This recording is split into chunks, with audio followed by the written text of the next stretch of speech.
Durante todo um dia cinzento, escuro e silencioso, no outono daquele ano, quando as nuvens flutuavam opressivamente baixas no céu, eu passara, sozinho e a cavalo, por um trecho singularmente sombrio da região.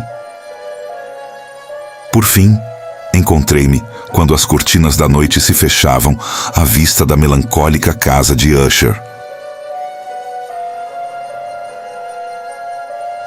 Ao primeiro vislumbre da edificação, uma insuportável sensação de tristeza permeou o meu espírito. Olhei para as janelas vazias, que pareciam olhos exprimindo uma depressão de alma jamais experimentada na terra. Lembrava talvez o pós-sonho de quem consumiu o ópio, o amargo lapso para a vida cotidiana, o horrendo cair do véu. Havia uma fragidez, um aperto no coração, uma desolação irredimida de pensamentos que aqui alguma da imaginação poderia transformar em qualquer coisa de sublime. O que tanto me corroía ao contemplar a casa de Usher? Conduzi meu cavalo para a beira de um lago negro e lamacento, e, estremecendo, olhei as imagens remoduladas e invertidas das tábuas cinzentas, dos galhos sinistros, daquelas janelas que pareciam olhos. Mesmo assim, eu me propunha a ficar algumas semanas nessa mansão de desencanto. Seu proprietário, Roderick Usher, havia sido um de meus companheiros de infância. Recentemente, eu recebera uma carta dele. Uma carta tão agitada, tão nervosa, que não me permitiu hesitar. Obedeci imediatamente ao que considerei uma convocação muito especial. Embora íntimos na infância, eu, na verdade, sabia bem pouco sobre meu amigo. No entanto, eu sabia que sua família, muito antiga, era conhecida por uma peculiar sensibilidade de temperamentos, revelando-se em obras de arte consagradas e devorando-se parcialmente a ciência musical. Eu soubera também que o caule da raça Usher não havia brotado em período algum, nenhum ramo persistente, que a família inteira existia em linha direta de descendência. Por causa disso, e por suas peculiaridades, os camponeses designaram tanto a família como a mansão pelo nome de Usher. E poderia ter sido por esse motivo apenas que, quando novamente ergui meus olhos para a casa em si, floresceu em minha mente uma fantasia tão ridícula que só menciono aqui para mostrar a força vivida das sensações que me oprimiam. Imaginei que sobre toda a mansão pairava uma atmosfera exalada das árvores apodrecidas, da parede cinzenta e do lago silencioso. Um vapor pestilento e místico. Libertando-me do que deveria ter sido um sonho, examinei o aspecto real do prédio. Sua principal característica parecia ser uma antiguidade excessiva à descoloração do tempo. Havia sido grande. Minúsculos fungos se penduravam numa fina teia embaralhada aos beirais. A estrutura dava pouca amostra de estabilidade. Talvez o olho de um observador meticuloso tivesse descoberto uma fissura quase imperceptível, que, partindo do telhado, descia pela parede em zigue-zague até se perder nas águas soturnas do lago. Notando essas coisas, cavalguei por uma curta passarela até a casa. Um criado que aguardava tomou meu cavalo e adentrei os arcos góticos do vestíbulo. Outro criado, de passos furtivos, me conduziu em silêncio por muitas passagens escuras e intrigadas, até o estúdio de seu senhor. Muito do que encontrei, o detalhe do teto, as tapeçarias sombrias, ébano dos pisos contribuiu para acentuar os sentimentos vagos de que já falei. Em uma das escadarias, encontrei o médico da família. Seu semblante trazia uma expressão mista de pouca astúcia e perplexidade. Passou por mim trêmulo e seguiu.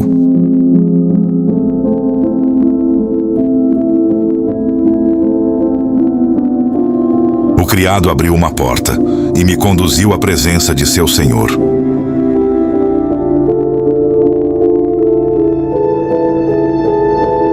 A sala em que me encontrei era muito grande, de teto alto. O olho se esforçava em vão para alcançar os ângulos mais remotos do recinto, ou os recessos do teto frisado e em forma de abóbada. Senti que respirava uma atmosfera de pesar, um ar de séria, profunda e irremediável tristeza. Com minha entrada, Usher levantou-se do sofá onde estivera deitado e me saudou com um calor demasiado vivaz, de uma cordialidade exagerada, pensei inicialmente. Porém, um vislumbre de seu semblante convenceu-me de sua perfeita sinceridade. Por alguns momentos, olhei-o com um sentimento misto de pena e espanto. Foi com dificuldade admitir que o homem à minha frente era o meu companheiro de infância. Suas feições sempre foram notáveis, aspecto cadavérico, olhos grandes e luminosos, lábios um tanto finos e pálidos, cabelos com a maciez de uma teia. Esses traços compunham um semblante que não poderia ser esquecido facilmente. E agora, frente ao exagero desses traços, havia tanta mudança que eu já não sabia com quem falava. A extrema palidez da pele e, acima de tudo, o miraculoso lustro dos olhos me surpreenderam e espantaram.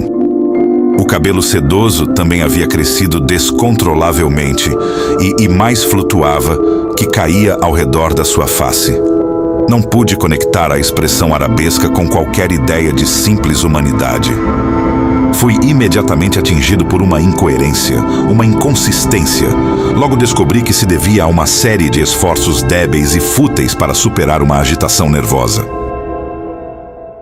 A natureza de sua doença, disse ele, era um mal constitucional e de família uma mera afecção nervosa que indubitavelmente passaria logo.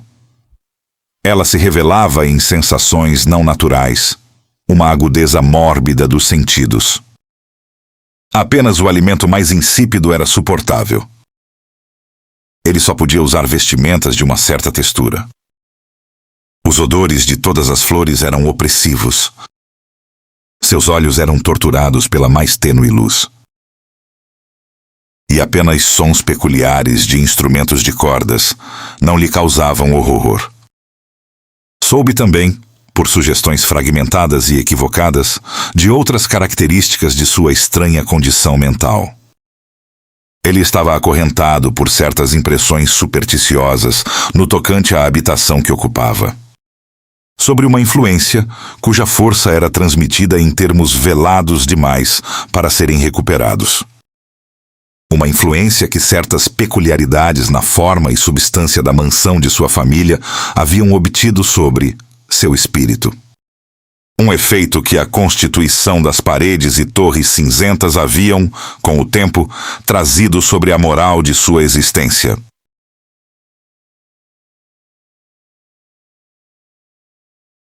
Encontrei-o escravizado por uma espécie anômala de terror. Irei perecer. Eu devo perecer, nesta tolice deplorável, assim desta forma, e não de outra. É que estarei perdido. Temos eventos do futuro, não em si mesmos, mas em seus resultados. Estremeço ao ver que até o mais trivial incidente pode dilatar esta intolerável agitação da alma. Não tenho medo do perigo em si, mas de seu efeito absoluto, o terror. Nesta condição nervosa digna do Pena, sinto que o período chegará, mais cedo ou mais tarde, em que deverei abandonar a vida e a razão juntas, em alguma luta com o fantasma sombrio. Ele admitiu que muito de sua peculiar melancolia poderia ser rastreada até uma origem mais natural e palpável. A longa e severa doença de uma irmã ternamente amada, sua única companhia por longos anos, sua última e única parente na terra. Eu observei com um misto de pasmo e receio, e ainda assim, julguei impossível justificar tais sentimentos. Uma sensação horrível me oprimiu, enquanto meus olhos seguiram seus passos. O falecimento dela me tornará o último da antiga raça dos Ushers. A doença de Lady Madeline por muito tempo confundiu a habilidade de seus médicos. Uma apatia localizada, uma definhação gradual e as frequentes, embora transitórias aflições de caráter parcialmente cataléptico eram o diagnóstico incomum.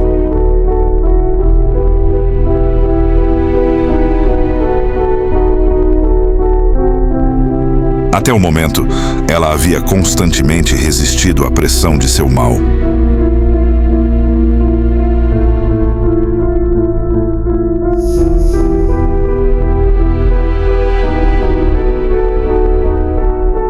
Mas na noite de minha chegada, sucumbiu ao poder prostrante do destruidor.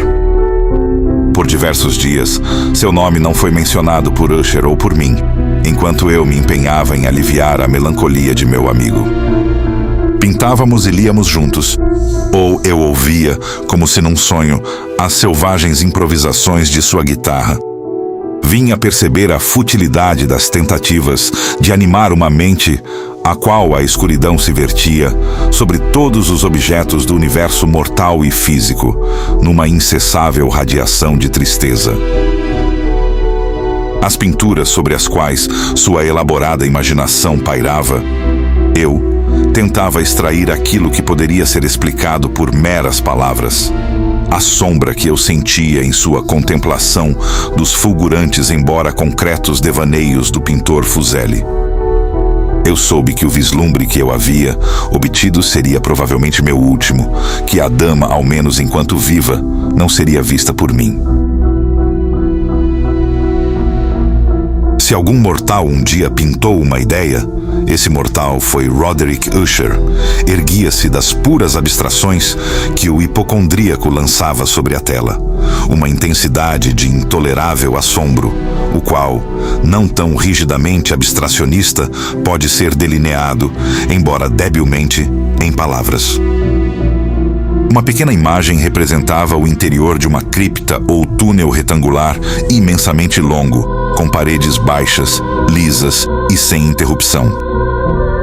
Estas porções do desenho transmitiam a ideia de que esta escavação encontrava-se a extrema profundidade abaixo da terra.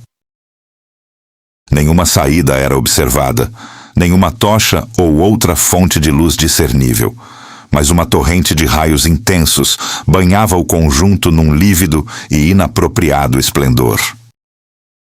Já falei daquela mórbida condição auditiva que tornava a maioria das músicas intolerável ao afligido. Foram talvez os estreitos umites aos quais ele se confinou, sobre a guitarra, que deram à luz o caráter fantástico de sua performance. Mas a faculdade tórrida de seus improvisos não podia ser explicada. Eles eram, nas notas, assim como nas palavras, o resultado daquela intensa concentração mental, observável apenas em momentos da mais alta excitação artificial. As palavras de uma das rapsódias eu facilmente recordei, porque imaginei ter percebido pela primeira vez uma consciência completa por parte de Usher sobre o cambalear de sua elevada razão.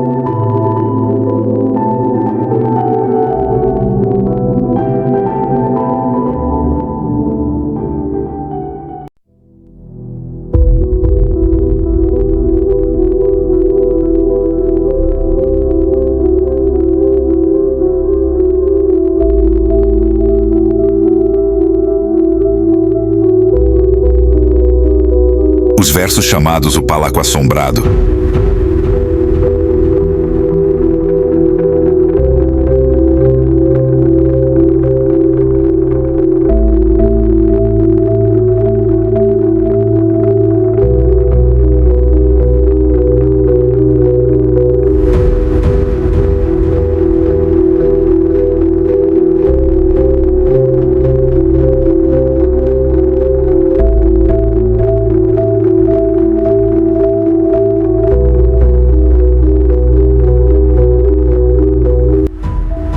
Recordo-me bem de que sugestões nascendo desta balada nos conduziram a uma corrente de pensamentos na qual se tornou manifesta uma opinião de Usher, expressando que, da consciência de todas as coisas vegetais de sua imaginação desordenada, a ideia havia assumido um caráter mais ousado e irrompeu no reino da desorganização.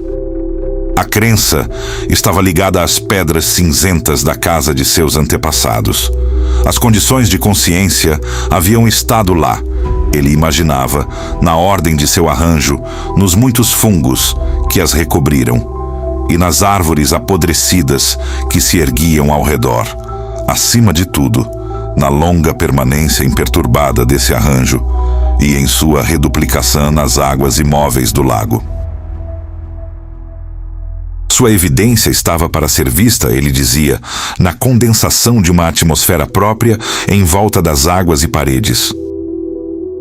O resultado podia ser descoberto, acrescentou, na influência silenciosa e terrível que por séculos havia moldado os destinos de sua família. E o transformado no que eu agora via que ele era. Nossos livros, que por anos haviam formado uma porção nada pequena da existência mental do inválido, estavam em estrita concorrência com este caráter de fantasma. Debruçávamos-nos sobre obras como o Delfegor de Maquiavel, A Viagem Subterrânea de Nicholas Klim de Holberg e Céu e Inferno de Swedenborg. Seu maior deleite, porém, era encontrado no exame de um livro extremamente raro e curioso em quarto gótico, o Manual de uma Igreja Esquecida, o Vigiae Moturum Secundum Corum Magum Tenai. Não pude deixar de pensar no estranho ritual desta obra e de sua provável influência sobre o hipocondríaco, quando uma noite, tendo-me informado abruptamente que Lady Madeleine não mais existia, ele declarou sua intenção de preservar o cadáver por uma quinzena em uma das criptas do edifício. O irmão havia sido levado a tal resolução, assim me disse ele, devido ao caráter incomum da doença da falecida, a certas indagações ansiosas por parte de seus médicos. A situação remota e exposta do campo santo da família.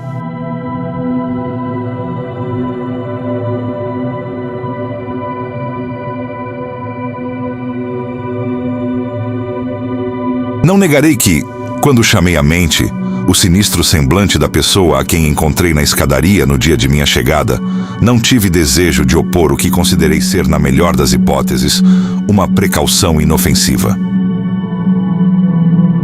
A pedido de Usher, ajudei-o nos arranjos para o entubamento temporário, colocando o corpo no ataúde, nós dois levamos sozinhos ao seu repouso.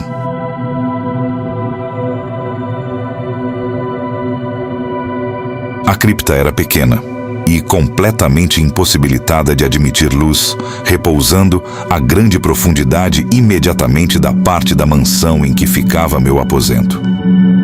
A cripta havia sido usada, aparentemente, em tempos remotos para o vil propósito de uma masmorra e, em tempos posteriores, como depósito de pólvora, haja visto que todo o caminho fora cuidadosamente recoberto de cobre. A porta de ferro maciço havia sido protegida da mesma maneira o seu imenso peso, estranhamente áspero em suas dobradiças.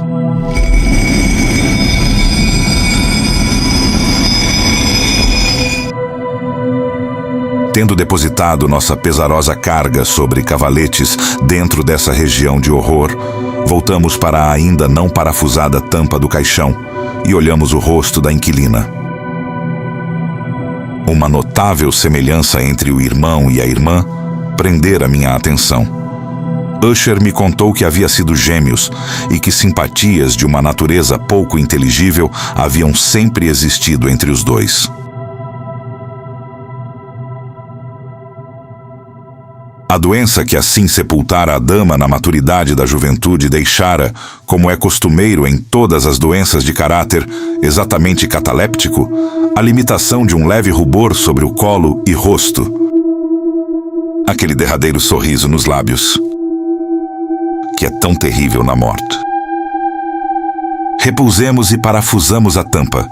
Tendo trancado a porta de ferro, nós encaminhamos com esforço para os apartamentos sinistros nas porções superficiais da casa.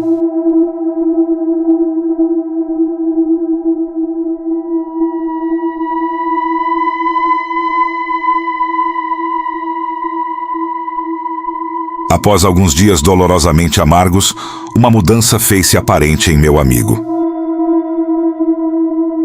Sua palidez havia assumido matiz mais cadavérica, mas a luminosidade de seus olhos desaparecera. Uma oscilação trêmula, como se de extremo terror, caracterizava sua fala. Em certos momentos, pensei que sua mente agitada estava trabalhando com algum segredo opressivo. Por vezes, novamente fui obrigado a resolver tudo nos inexplicáveis caprichos da loucura, pois observei-o fitando o vazio por longas horas, na mais profunda atenção, como se escutando algum som imaginário. Não era de se espantar que tal condição aterrorizasse. Ela me infectaria. Sentia lastrando-se sobre mim de forma lenta, porém certa, as influências selvagens de suas superstições. Foi especialmente ao retirar-me para a cama, tarde da noite do 7º ou 8º dia, após a colocação de Lady Madeleine dentro da masmorra, que experimentei o poder total de tais sentimentos. Empenhei-me em acreditar que muito do que eu sentia era devido à crescente influência da mobília sombria, no quarto dos escuros e rotos cortinados que balançavam de um lado para outro sobre as paredes. Todavia, meus esforços foram inúteis. Gradualmente, sentindo-se sobre meu coração um ícubo de pânico sem causa. Repelindo isso com um suspiro e um esforço, levantei-me. E olhando para a intensa escuridão do aposento, prestei atenção, não sei porquê, a certos sons baixos e indefinidos que vinham, eu não sabia de onde. Sobrepujado por intenso sentimento de horror, vesti minhas roupas e busquei erguer-me da lamentável condição em que havia caído. Havia dado apenas alguns passos quando um leve caminhar deteve minha atenção. Eu o reconheci como o de Usher. Ele bateu, com um toque suave, em minha porta e entrou trazendo um castiçal. Havia uma espécie de louca hilariedade em seus olhos, uma histeria restringida em sua atitude. E você não viu, pois fique, e você verá. Ele correu para um dos caixilhos e o deixou livremente aberto para a tempestade. A fúria impiedosa da rajada que entrou quase nos ergueu de nossos pés.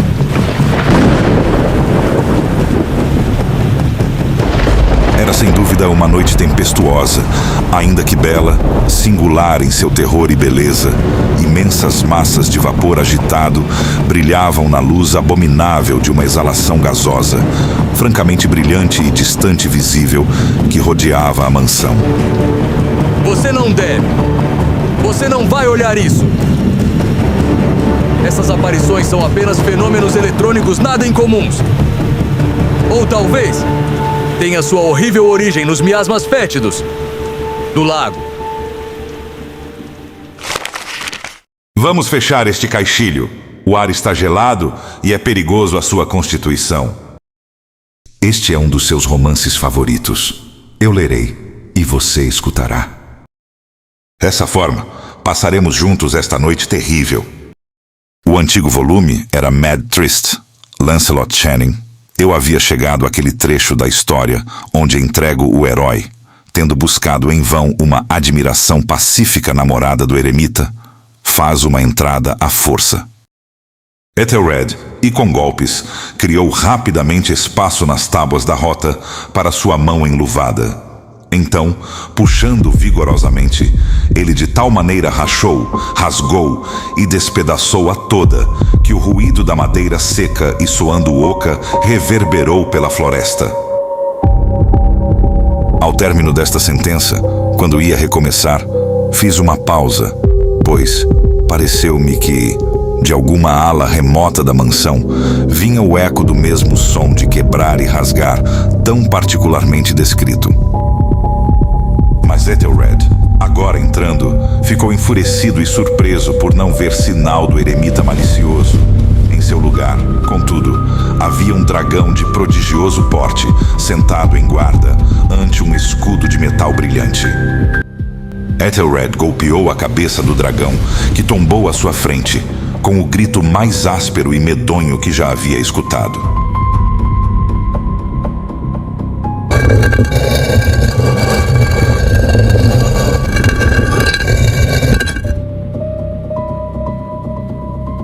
Aqui, outra vez, pausei abruptamente, espantado de ter ouvido um grito ou som de raspar. O equivalente exato do que minha mente já havia imaginado sendo o grito abominável do dragão.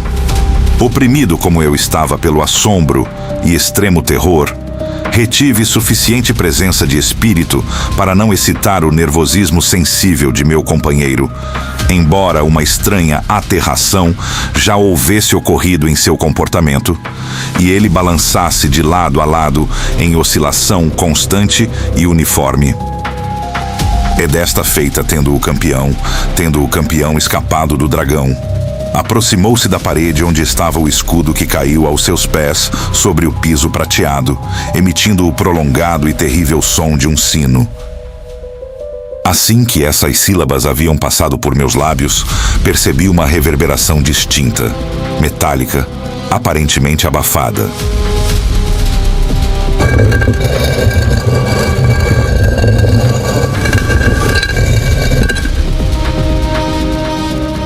Tomado pelo nervosismo, saltei sobre meus pés, mas o movimento oscilante de Usher não foi perturbado. Quando coloquei a mão em seu ombro, um forte estremecer apoderou-se de sua pessoa, e vi que o pobre homem falava em um baixo, apressado e inarticulado murmúrio, avesso à minha presença. Curvando-me perto dele, percebi longamente o significado de suas palavras. Não ouve. Sim, ouço, e ouvi muito tempo.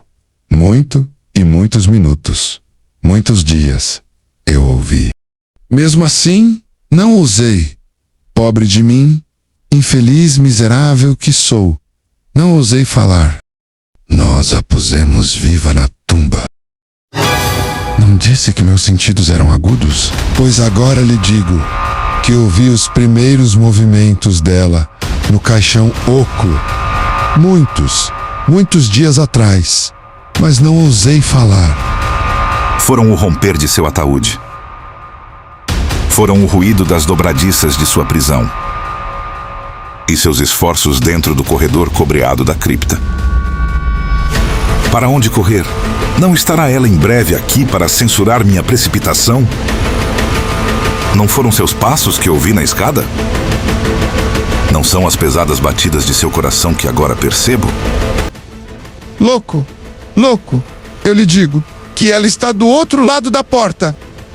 Como se a energia sobre-humana de sua fala tivesse a potência de um feitiço, os enormes painéis antigos que Palate apontaram afastaram lentamente, e no mesmo instante, suas massivas e pesadas mandíbulas.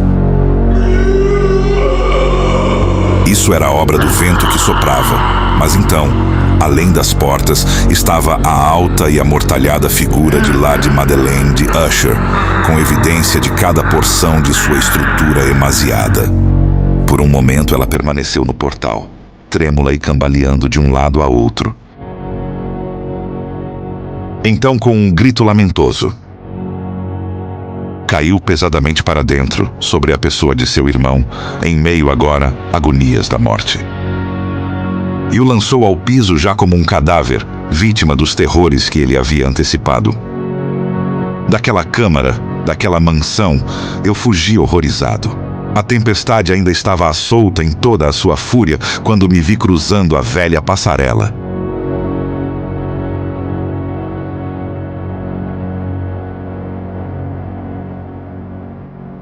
Subitamente, lançou-se pelo caminho uma luz estranha. Eu me virei para ver de onde vinha tal brilho incomum, pois apenas a casa e suas sombras, encontrava-se atrás de mim. A radiação era da lua se pondo, vermelha como sangue, e que agora brilhava vívida através da quase impenetrável fissura, a qual, como disse antes, partia a edificação em zigue-zague até sua base. Enquanto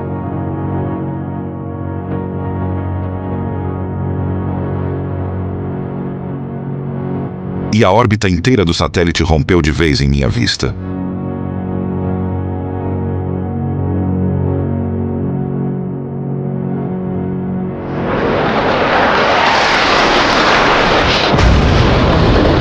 Meu cérebro vacilou quando vi as paredes se desfazendo.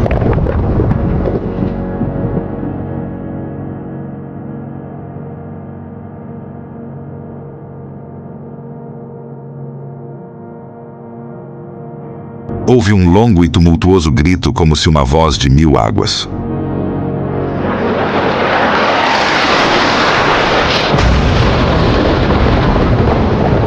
E o lago nevoento a meus pés se fechou silenciosamente. Sobre os fragmentos da casa de Usher,